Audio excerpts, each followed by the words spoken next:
میں یہ سمجھتا ہوں I am proudly talking this کہ یہ قرآن مجید کو نہ صرف سمجھنے کے لیے بلکہ اس کو پھیلانے کے لیے، عمل کرنے کے لیے پوری دنیا کے لیے. وہ ایک بزرگ تھے، ان کا ایک قول ہے، کہتے میں اکثر سوچا کرتا تھا کہ ہمارے جو نوجوان نسلز ہیں، میں یوتھ کو بات ٹارگیٹ کر رہا ہوں اس وقت، ہمارے نوجوان نسلز ہیں، یہ ساری راتیں ایک مشین کے اوپر، یہ میرے پاس آئی فون ہے ڈاکٹر صاحب، یہ میں یقین کرنے بیٹھا ہوں، میں نے 12 بجے شروع کیا ہے، تو یہ بخشوا دو یا قبر پہ پڑھ لو یا کسی جو ہے وہ ختم پہ پڑھ لو یا ختم پہ پڑھنے کے بعد جو ہے بس وہ دعا کرا لو، اس سے زیادہ کوئی مقصد معاشرے کا رہا نہیں. یہ بدترین مقصد ہے. آئی ایم سوری ٹو سے. السلام علیکم ورحمۃ اللہ. تو آج پہلے پوڈ کاسٹ UIN کا ہم کر رہے ہیں اور میرے ساتھ ہمارے ٹیم ممبر ہیں مفتی حسان ادریس. تو بہت آپ کو ویلکم کرنا چاہوں گا ادریس بھائی.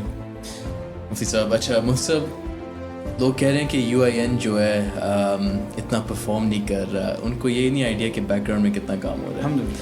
تو آج ہم شو کیس کرنا چاہیں گے یا آڈینس کے ساتھ شیئر کرنا چاہیں گے کہ ہم کن پروجیکٹس پہ کام کر رہے ہیں اور ان کا امپیکٹ کیا ہے. تو آپ سے پہلے تو آڈینس کے ساتھ شیئر کرنا چاہیں گے، ہم نے جو آسک اے اسکالر پروجیکٹ شروع کیا تھا، تو اس کی جو بنیاد رکھی تھی وہ یہ تھی کہ آج کل ہمارے جو نوجوان ہیں یا تو چیٹ GPT سے پوچھ رہے ہیں یا شیخ کلاؤڈ سے پوچھ رہے ہیں کہ کیا کرنا چاہیے، مگر علماء سے جو ہے وہ کنیکشن آہستہ آہستہ ختم ہوتا جا رہا ہے. تو اس کو دوبارہ ری انسٹیٹ کرنے کے لیے ہم نے یہ آسک اے اسکالر پروجیکٹ آپ کے ساتھ لانچ کیا. اب سیکنڈ جو پائپ لائن میں ہے وہ ہے ایک ہینڈ بک جو ہم نے لانچ کیا ہے. بہت بڑی بات ہے. اب وہ ہینڈ بک کیا ہے اور اس کی بیک گراؤنڈ اسٹوری کیا ہے وہ شیئر کروں گا میں تھوڑی سی، پھر آپ کی جو ہے رائے لیں گے کہ اس کے امپیکٹ کیا ہو سکتا ہے. بالکل صحیح. تو بیسکلی 2 سال پہلے اعتکاف میں فرسٹریشن کے ساتھ میں نے ڈیپ سیک کھولا اور میں نے اس سے پوچھا what's the fastest and quickest way of understanding the Quran یا قرآنک عربک. تو اس نے کہا کہ 70% جو ورڈز ہیں نا وہ دوبارہ ریپیٹ ہوتے ہیں. 300 ورڈز ہیں جو 70% آپ کو قرآن کی انڈرسٹینڈنگ آ جاتی ہے اگر آپ ان کو یاد کر لیں. تو پھر میں نے اس سے پوچھا کہ وہ کون سے الفاظ ہیں، تو اس نے مجھے بتایا.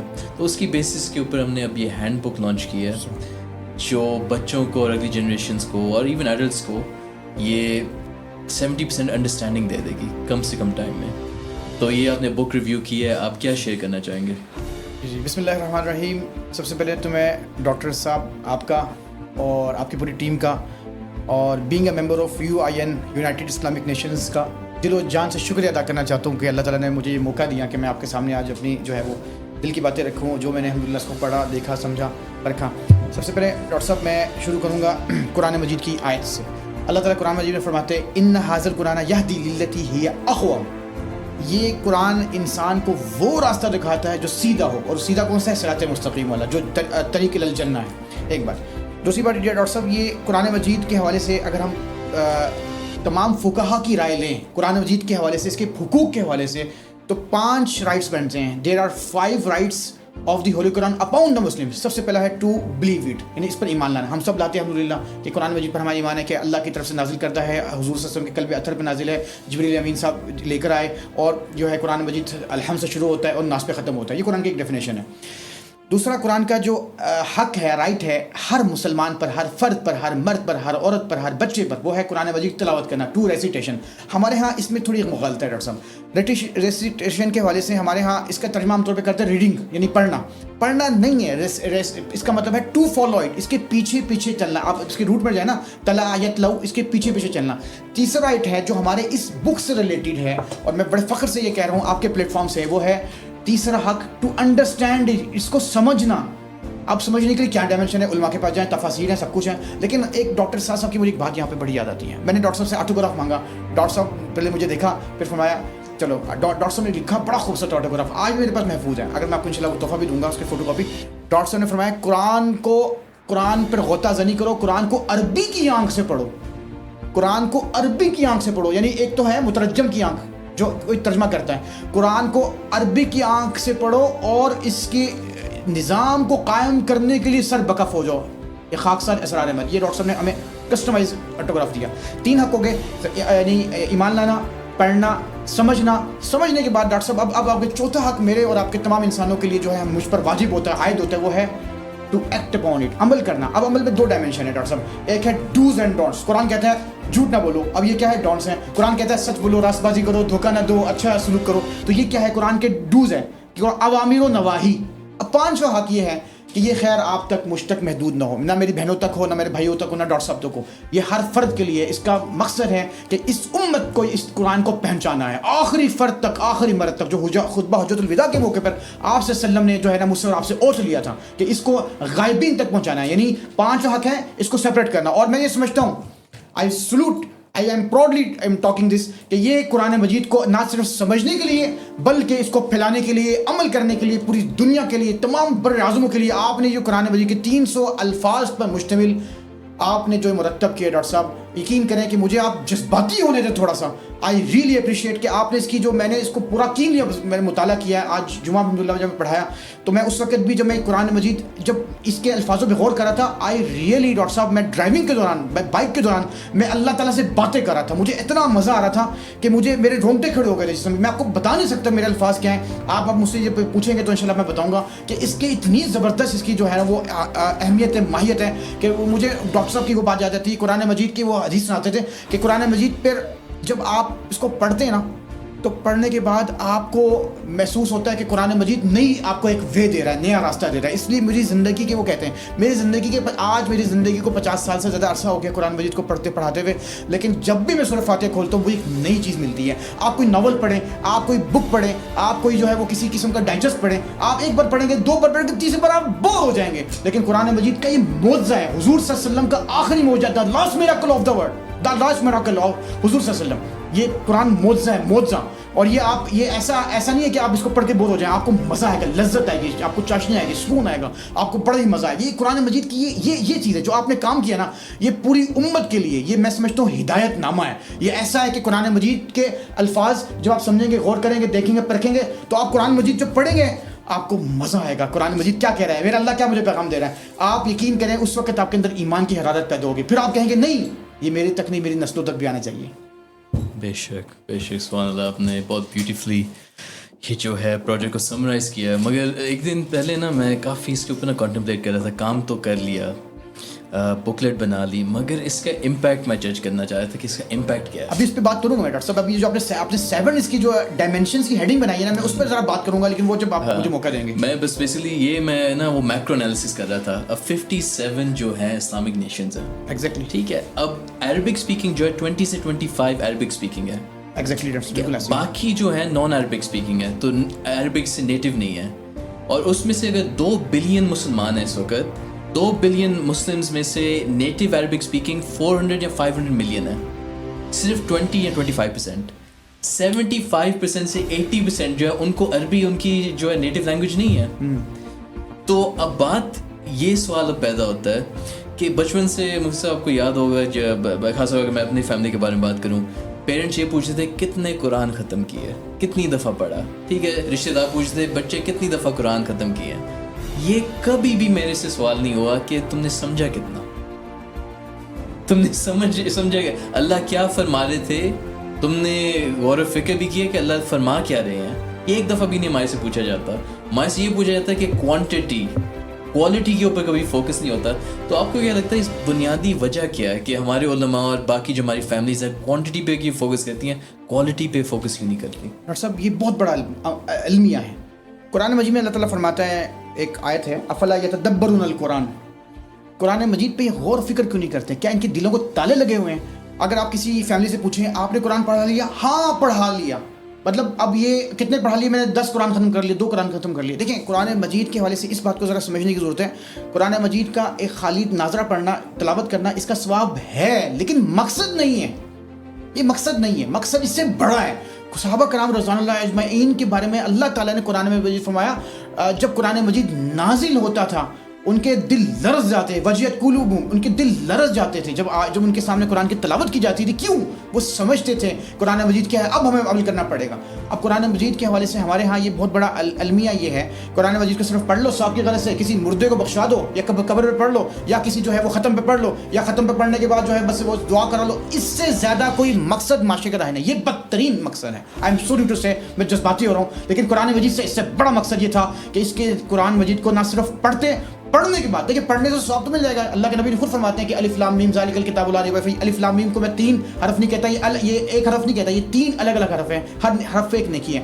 لیکن سوال یہ پیدا ہوتا ہے کہ اللہ کے نبی صلی اللہ علیہ وسلم صرف یہ بندوں کو جو ہے وہ قرآن مجید دے کر صرف پڑھوانے کے لیے، بس یہ بخشوانے کے لیے، یا صرف یہ کہ صرف اور صرف ثواب لینے کے لیے نہیں آئے تھے. آپ صلی اللہ علیہ وسلم کا مقصد بڑا تھا کہ اس کے مطابق آپ کے ممبر پہ، محراب پہ، آپ کے ساری جگہ پہ جو ہے نا پارلیمنٹ میں آپ کے ججز اس قرآن پر عمل کریں، اس کے مطابق فیصلے کریں. تو وہ کب آئے گا؟ جب قرآن مجید کو آپ سمجھیں گے. قرآن مجید پڑھنا تو ایک دور کی بات ہے، سمجھنا، پڑھنے کا ثواب تو ہے، لیکن اس کی میں اس کی انکار نہیں کرتا. ہمارے ہاں لوگ غلط فہمی کا شکار ہو جاتے ہیں قرآن مجید پڑھنے کی. پڑھنا تو ہے، پڑھنے سے بڑا مقصد اس کو سمجھنا اور اس پر عمل کرنا، اس کے نظام کے مطابق جو ہے وہ آپ کو جو ہے نا وہ امپلیمنٹ کرنا. یہ اصل مقصد ہے، یہ قرآن کا جو ہے نا وہ ایک خاصہ ہے. اور صحابہ کرام کے اندر یہی ہوتا تھا. قرآن مجید ان کے اندر اترتا تھا تو وہ زمانے کو بدلنے والے بن گئے.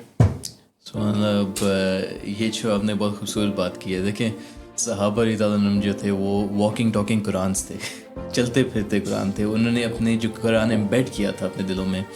اب ایک چیز اس سے لنک ہوتی ہے کہ صحابہ کی میتھڈالوجی قرآن یاد کرنے کی کیا تھی اور اس دور میں کیا ہوتا ہے. میں کل پرسوں کی بات ہے، اسلامک سلیکٹیو کا جو ہے نا وہ ایک MCQs تھا، وہ میں پڑھا چکا تھا، مجھے بھی یاد نہیں تھا.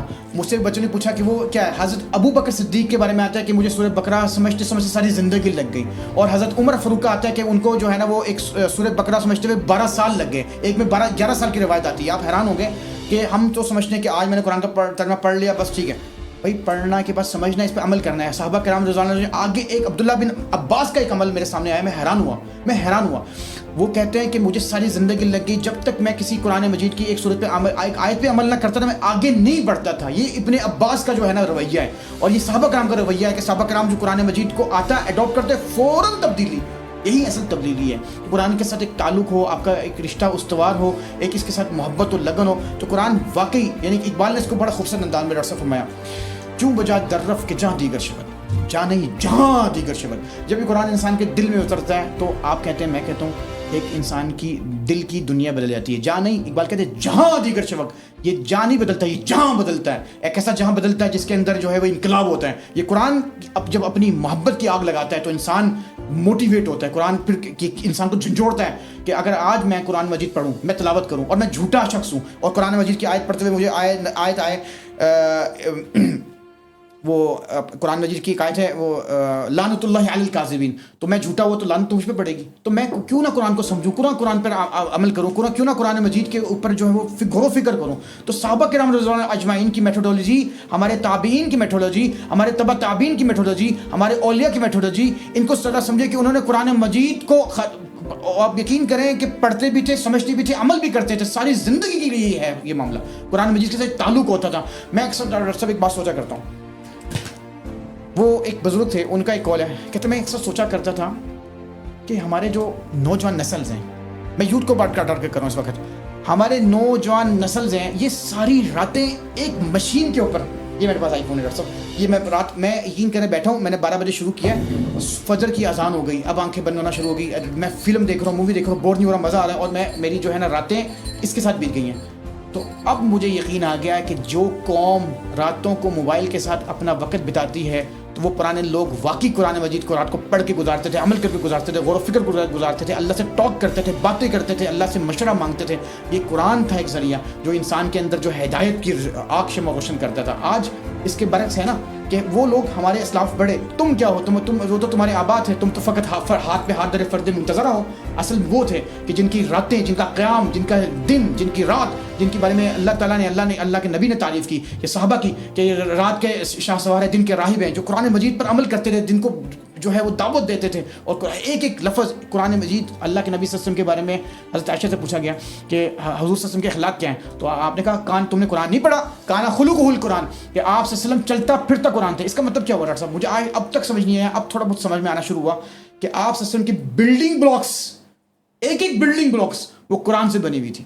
یعنی آپ صلی اللہ علیہ وسلم قرآن مجید کا چلتا پھرتا نمونہ تھا. آپ صادق تھے، امین تھے، آپ رسول تھے، آپ مبشر تھے، آپ جو ہے وہ ڈرانے والے تھے، آپ ہر طرح سے ایک عباد الرحمن کی صفات کا ملخص تھے. اور آپ نے جو ہے یہ صحابہ کرام کی تربیت کی جو چھا گئی پوری دنیا میں، جس کے بارے میں ابو بکر کہتے ہیں اور حضرت عمر کہتے ہیں رضی اللہ تعالیٰ عنہ، میرا باپ مجھے کہتا تھا تجھے بکریاں چرانے نہیں آتی، اونٹ چرانے نہیں آتا، تو شتر بہانوں کا گہوارہ. جو عرب چلانے والے ہیں, آج اللہ تعالیٰ نے آئین جہاندار بنا دیا اس قرآن کی برکت سے. 22 لاکھ مربع میل پہ حکومت کرنے والا شخص جس نے 8 سال حکومت کی, حضرت عمر فاروق تھے, جس کے آج سیکرٹری کنٹری میں جس بندے کو کہا جاتا ہے عمر لا, یہ سارے یہ کہاں سے لیے؟ قرآن سے ڈائمنشن لیے, قرآن سے اصول انہوں نے بیان کیے, حضور صلی اللہ علیہ وسلم کی سچی نیابت کی. ماشاء اللہ. اب یہ تو قرآن کے اوپر ماشاء اللہ ہم نے ڈسکشن کی ہے, hand book, Quranic vocabulary hand book. ایک اور پروجیکٹ جو یو آئی این کہ اب یو آئی این سے نا, یو آئی این ایک بنیاد ہے, الحمدللہ. اس بنیاد سے شاخیں نکل رہی ہیں. یہ ایک ہم نے ایک پودا لگایا تھا 4 سال پہلے, اور الحمدللہ اللہ نے کام ہمارے سے لے رہے ہیں اور مزید کام لے ہیں ہمارے سے. تو یہ ایک ہم نے بنیاد رکھی ہے. دوسرے نمبر پہ جو ہے ہم نے ایک ٹائم لائن بنائی ہے پرسنالٹیز کی. ایک مسئلہ جو آتا ہے خاص طور پہ ہمارے نوجوانوں میں, ان کو آئیڈینٹی یا کمتری کے شکار ہوتے ہیں, انفیورٹی کمپلیکس ہے. تو وہ اس وجہ سے ہے میرے نزدیک کہ ان کو اپنے جو باپ اجداد ہیں, ان کے جو رول ماڈلز ہیں, پائس پریڈیسیسرز ہیں, ان کو پتہ ہی نہیں ہے کہ کون تھے, انہوں نے کیا قربانیاں دیں. دین ہمیں آج تک جو پہنچا ہے, ہمارے بچوں کو احساس ہی نہیں ہے کہ کن قربانیوں سے پہنچا ہے.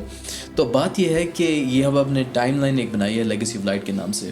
لیگیسی آف لائٹ میں بیسکلی ہم نے یہ انبیاء سیریز شروع کی ہے, اور اس کے بعد صحابہ سیریز, اور انوینٹرز جو سائنٹسٹ ہیں ان کے بارے میں ہم اسٹوریز لے کے رہے ہیں. اس سے سورۃ یوسف میں آتا ہے لقد کان فی قصصہم عبرۃ لأولی الالباب, کہ بے شک ہم نے ان کی اسٹوریز میں لیسنز رکھے ہیں, لیسنز ان کے لیے جو انڈرسٹینڈنگ کریں. بالکل صحیح ہے. تو اب بات یہ کہ یہ ٹائم لائن پروجیکٹ, آپ اس کے بارے میں کیا کہتے ہیں, یہ کتنی بڑی کنٹریبیوشن ہو سکتی ہے؟ ڈاکٹر صاحب, سب سے پہلی بات تو یہ ہے کہ میں آپ کا شکر ادا کروں گا آپ کے یو آئی این کا, کہ آپ کے اللہ تعالیٰ نے آپ کو یہ فکر سجھائی, جو ہمارا بھولا ہوا سبق تھا آپ نے ہمیں یاد دلایا. یہ بہت بڑا کام ہے کہ ہمارے آج کی نوجوان نسل کو, خاص طور پہ جن زی کو پتہ نہیں ہے یہ ہمارے صحابہ کون تھے, کیا رول تھا. آپ کو معلوم ہے کہ میں ایک جملہ بولوں گا ایک اپنے ڈاکٹر اسحاق صاحب رحمۃ اللہ علیہ کا, پھر میں اپنی بات شروع کروں گا.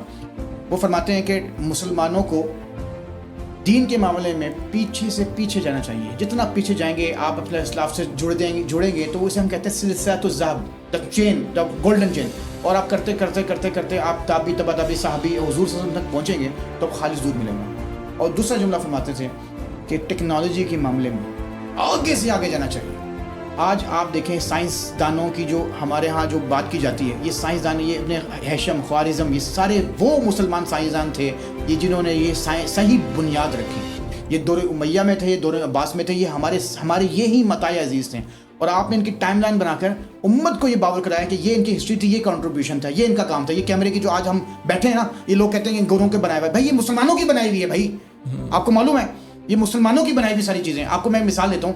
ایک جنگ میں یہ ہم پہنتے ہیں پجامہ, اس پجامے کے بارے میں ایک سیرت میں ملتا ہے کہ آپ صلی اللہ علیہ وسلم کو پسند تھا, پسند فرمایا نا. تو اس وقت عرب ظاہر بات ہے وہ دھوتی تہمت باندھتے تھے. یہ پجامہ بنانے والے بھی مسلمان ہیں. میں کیسے ثابت کرتا ہوں. ایک مسلمان ایک جنگ میں تھے, تو جنگ میں کیا ہوتا تھا کہ نا وہ کانٹے ہوتے تھے, مختلف چیزیں ہوتی تھیں, اسلحہ ہوتا تھا, ویپنز ہوتے تھے. تو اس میں کیا ہوتا تھا کہ مسلمان نا اپنے ٹانگوں کو فلیکسیبل کرنا چاہتے تھے. تو فلیکسیبل کے لیے انہوں نے جب پجامہ پہنا, پجامہ پہننے کے بعد اب ظاہر بات ہے وہ اب اپنی ٹانگوں کو فلیکسیبل کرتے تھے. یہ بنانے والے یہ آپ کی جینس کی فیکٹری ہے, اس کو تو انگریزوں نے تو جینس بنا دیا. یہ سارے مسلمانوں کی بنیادیں. آپ کو پتہ ہے یہ خاص طور پہ میں اگر ایک اور بات کروں گا, یہ چھری کانٹے جو ہم کھاتے ہیں, ٹھیک ہے, ہاتھ سے کھانا سنت ہے. بعض آپ ایسے موقع پہ آتے ہیں آپ ہاتھ سے وہ نہیں کھا سکتے ہیں, آپ کو پھر ظاہر بات ہے استعمال کرنا پڑتا ہے. یہ مسلمانوں نے بنایا سارا, یہ کیمرہ مسلمانوں نے بنایا. اس طرح سے آپ یہ میچ کا جو ہے زیرو کا جو ڈیجٹ تھا, یہ آپ کو پتہ ہے میشین ہمارا مسلمان الخوارزم نے بنایا. اس طرح بے شمار نام ہے جو ہمیں بھی نہیں معلوم. ہمیں پتہ ہونا چاہیے کہ یہ کون تھے, کیا کردار تھا. جابر بن حیان کا کیا تھا, ان کو کیمسٹری کا باپ کہا جاتا ہے, فادر آف دا کیمسٹری. تو ہمیں تو ان کا, آپ نے اس بات کا ارادہ کیا کہ ہم جس دور سے آگے جائیں گے, گزرتے جائیں گے, ہم جتنے پیچھے اپنے اسلاف سے کرتے جائیں گے. اس اسلاف کی یاد دہانی کے لیے ہم نے ٹائم لائن بنانی, ان کا تعارف کرایا, ان کی کنٹریبیوشن کرائی, اور کنٹریبیوشن سے ہم نے ان سے سیکھا اور آگے سکھانا ہے. یہ بہت بڑا کام ہے, یہ بہت بڑا قرض تھا جو آپ نے ادا کیا.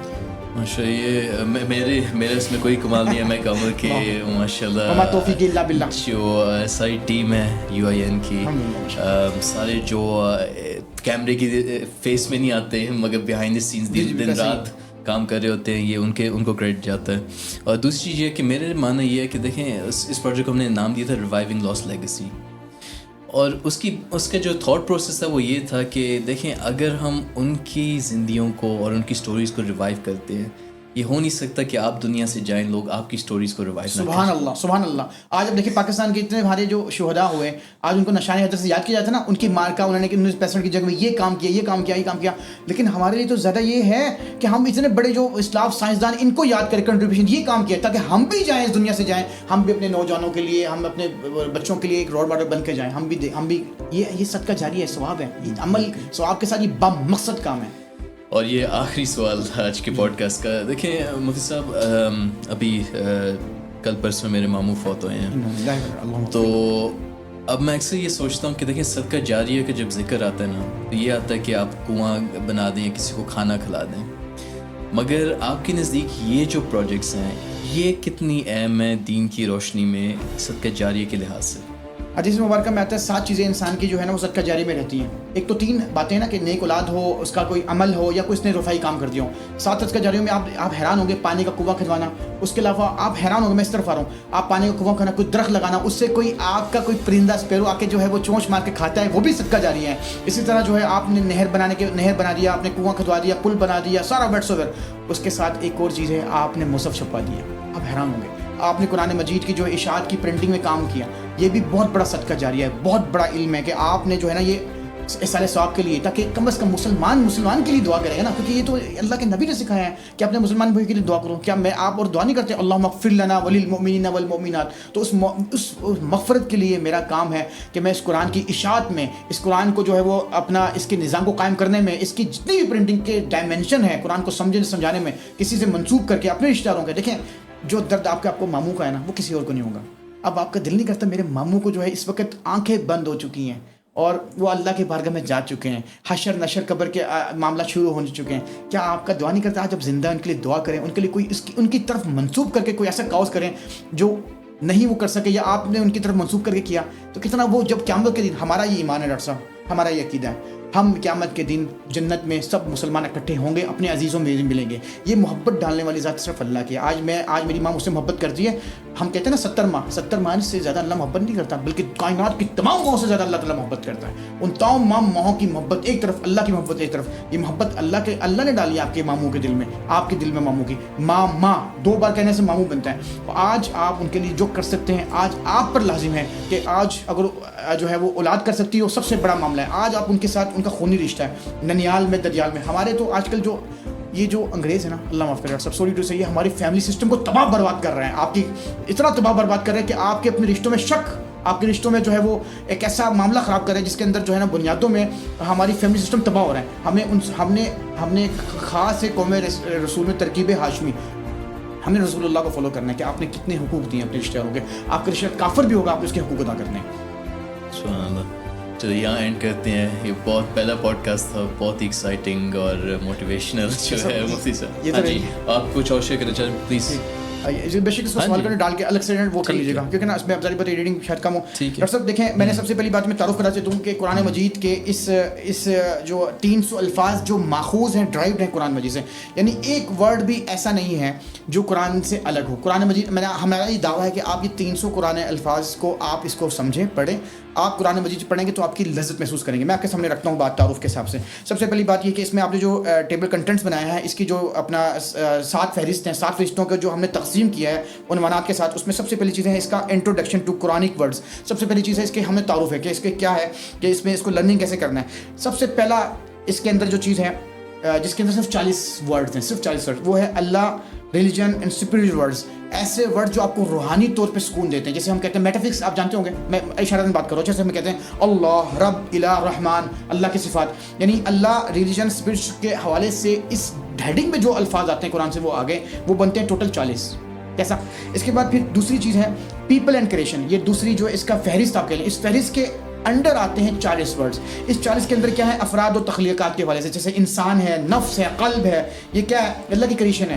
اور اسی طرح زمین ہے, نجم ہے, ستارے ہیں, یہ ساری چیزیں جو اللہ نے تخلیق کی ہیں, یہ دوسری ڈائمینشن ہے اس عنوان کے تحت. تیسرا اس عنوان ہے کامن ناؤنس. یہ انگریزی بچے جانتے ہیں کامن ناؤنس کے, ہمارے ہاں اردو میں کہتے ہیں اس میں معرفہ خاص, جس کے لیے آپ کو الف لام لگانے کی ضرورت نہیں ہے, جس کے لیے آپ کو دی لگانے کی ضرورت نہیں ہے. جیسے میں آپ کے سامنے بات رکھتا ہوں آگ, یہ عربی میں جو ہے نا, اس کو عربی میں کہتے ہیں نار, ٹھیک ہے نا, فی ناری جہنم.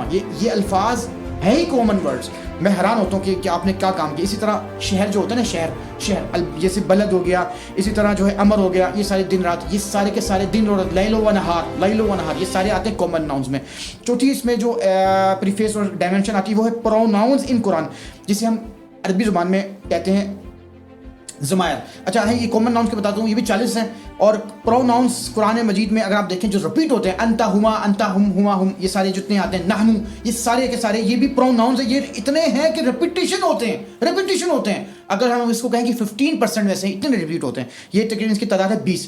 اب پانچواں ہے پروپوزیشنز اینڈ پریسیکلز کہتے ہیں نا سے انگریزی میں, پریسیکلز.